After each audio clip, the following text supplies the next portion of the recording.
안녕하세요. 창성고 1학년 학생 여러분. 반갑습니다. 이번 시간은 고려의 통치체제와 국제질서의 변동 중에서 무신정권과 관련된 내용을 선생님하고 함께 교과서에서 한번 확인해보고 넘어가도록 하겠습니다.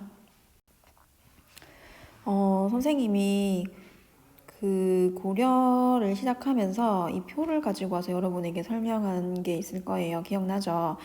시대 구분을 하는 데 있어가지고 여러 가지 방면으로 구분을 할 수가 있는데 우리가 오늘 배우는 문벌 사회와 관련된 내용, 그 다음에 문벌 귀족과 관련된 내용을 알아보려면 여기 보이는 것처럼 지금 문벌 귀족, 그 다음에 무신 집권기, 그 다음에 원간섭기 이렇게 알아보기 위해선 지배 세력을 여러분이 흐름을 이해해야 될 필요가 있습니다. 처음에 고려가 만들어질 때 태종 왕건은 결혼 정책을 통해서 지방의 29명의 호족의 딸들과 결혼을 해서 호족 연합 정권을 만들어서 고려를 건국했다라고 했습니다. 그런데 이제 그 뒤에 이 호족들이 중앙으로 올라와서 관직을 하게 되면서 문벌 귀족화하게 됩니다. 그리고 이 여기에 불만을 품은 무신들이 반란을 일으키게 되면서 무신 집권기가 이어지게 된다라고 했습니다. 그래서 이 호족들이 중앙에 오게 되면서 수도에 살면서 관직에 진출을 하게 되면서 문벌 귀족으로 성장을 하게 되는데 정치적으로 그 다음에 경제적으로 사회적으로 자기들만의 특권을 유지하기 위한 다양한 방법들을 모색을 해가지고 권력을 장악을 했겠죠. 그 다음에 이 권력을 장악한 것을 절대로 다른 사람들에게 주지 않기 위해서 노력을 하겠죠. 그런 내용들을 중심으로 보면 되는데 제일 대표적인 게 이제 우리 교과서에서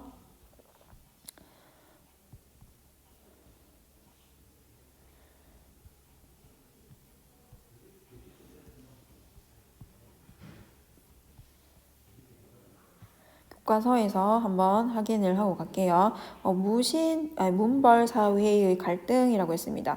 이렇게 세력을 장악한 문벌 귀족들이 이제 갈등을 하게 되는 이제 내용이 나오게 되는데 이 문벌 귀족이 동요를 보여주는 내용은 딱 두 가지로 정리를 해서 여러분이 기억을 하면 됩니다. 첫 번째는 뭐냐면은 이자겸의 난이에요. 이자겸이라는 사람이 난을 일으킨 사건을 한번 기억을 하면 되고, 두 번째는 묘청의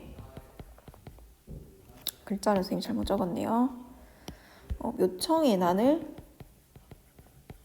기억을 하면 됩니다. 교과서를 한번 읽으면서 선생님 정리 한번 해볼게요. 여기 보면은 고위 관료를 배출한 가문이 형성됩니다. 그러니까는 이 가문에서만 고위직 관료가 나온다라는 거죠. 그래서 특정 가문에서만 장관을 할 수 있는 그런 집안을 보고 문벌이다라고 하는 거죠. 그래서 이 문벌은 뭘 통해 가지고 유지를 하게 되느냐? 정치적으로는 과거제, 과거와 음서라는 거는 그늘 음자를 써가지고 자기 아버지나 할아버지가 5급 5품 이상의 공무원이다, 관직에 있다라고 하면 그 자식은 자동으로 공무원이 될 수 있는 거예요. 그걸 통해서 고위 관직을 독점을 했습니다. 그리고 서로끼리만 결혼을 하는 거죠. 되게 좀 떨어지는 집안하고는 결혼 자체를 하질 않는 거예요. 그래서 혼인관계를 맺어서 지위를 유지하고 그 다음에 제일 우위에 있는 황실과 혼인을 해서 최고의 권력을 다져나가게 됩니다.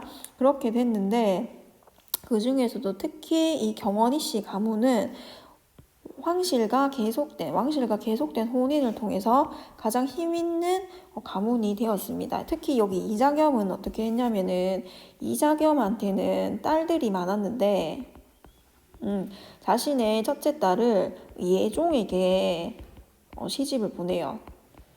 이 딸과 예종 사이에서 인종이 태어나게 됩니다. 그러면 인종은 이 사람이 외할아버지가 되겠죠.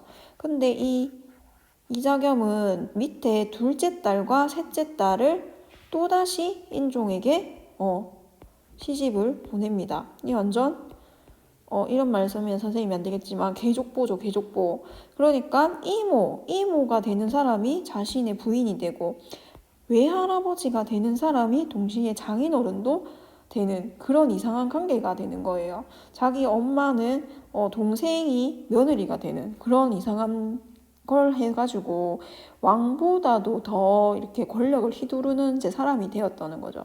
그 다음에 다른 나라에 이렇게 물건을 보내고 사신을 보낼 때, 조공을 보낼 때 왕의 이름으로 보내야 되는데 본인의 이름으로 보낼 정도로 왕의 할아버지이기도 하니까 그런 것들을 너무 이제 오만방자했다라는 거죠. 그래서 이 이자겸이 국왕의 지위를 위협할 정도로 느껴지게 되니까 인종도 서서히 이제 위협을 느끼게 되겠죠. 자기보다 나이 많은 이모들과 결혼을 해야 될 정도로 그랬으니까. 그래서 인종이 자기 측근 세력하고 이자겸을 제거를 하려고 하니까 이 이자겸이 눈치를 채게 됩니다. 그렇게 되면서 척준경이라는 사람하고 반란을 일으키게 되는데 이 사건을 이자겸의 난이다라고 한다라는 거죠. 그래서 이 이자겸의 난의 배경은 이자겸과 왕가의 대립이다라고 보면 되겠고, 그 다음에 결국에는 실패로 끝나게 되고, 그 다음에 이자겸의 반란은 실패했고 이자겸이 제거되고 척춘경마저 축출되게 됩니다.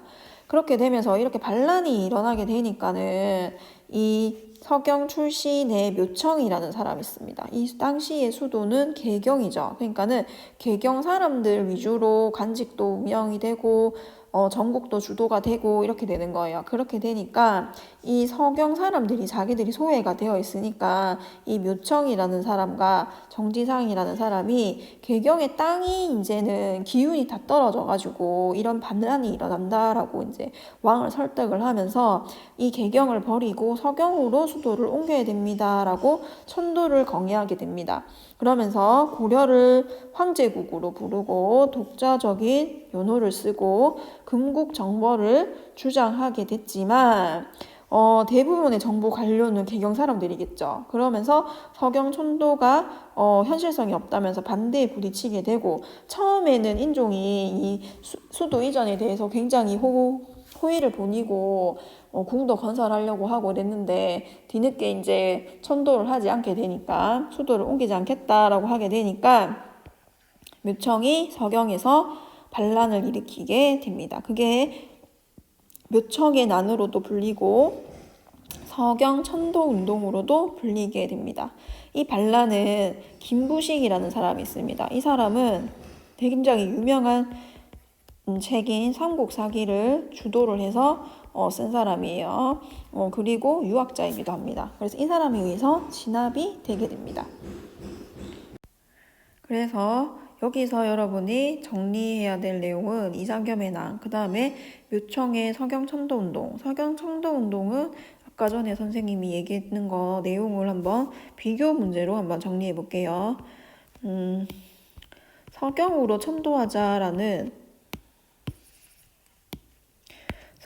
천도하자라고 주장하는 서경파가 있을 것이고 그대로 남아있자라는 개경파, 반대하는 개경파가 있을 거예요. 이 서경파는 개경보다는 조금 더 북쪽에 위치를 하고 있었기 때문에 고구려 계승의식을 가진 사람이 많았습니다. 우리가 여기 가가지고 서경의 수도를 하면서 금국까지 정벌하자라는 거는 뭐예요? 북쪽으로 점점점 올라가자라는 거니까 고구려 옛 땅을 차지하자라는 거죠. 그래서 고구려 계승의식이라는 거고 개경파는 이에 비해서 신라 계승의식을 가지고 있었습니다. 그 다음에 대표적 인물은 서경파는 묘청의 난이니까 묘청과 그 다음에 정지상이라는 사람이 있었다. 그에 비해서 개경파는 이것을 진압한 김부식이라는 사람이 있었다. 그 다음에 선생님이 아까 전에 얘기할 때 서경으로 천도하자는 이유가 뭐라고 했다고 했어요. 개경의 땅이 기운이 다 했다. 땅이 이제는 재수가 없다라는 거죠. 그래서 더 좋은 땅, 그 땅으로 이사를 해야 된다. 그래서 풍수, 지리, 사상의 기반을 두고 있다라는 거죠. 그에 비해서 이 김부식은 굉장히 깊이 있는 대단한 유학자라고 했죠. 유학에 관심이 많은 사람이었습니다. 그래서 사상은 유학을 기본으로 하고 있고, 이 서경파들은 뭘 주장한다고 했나요?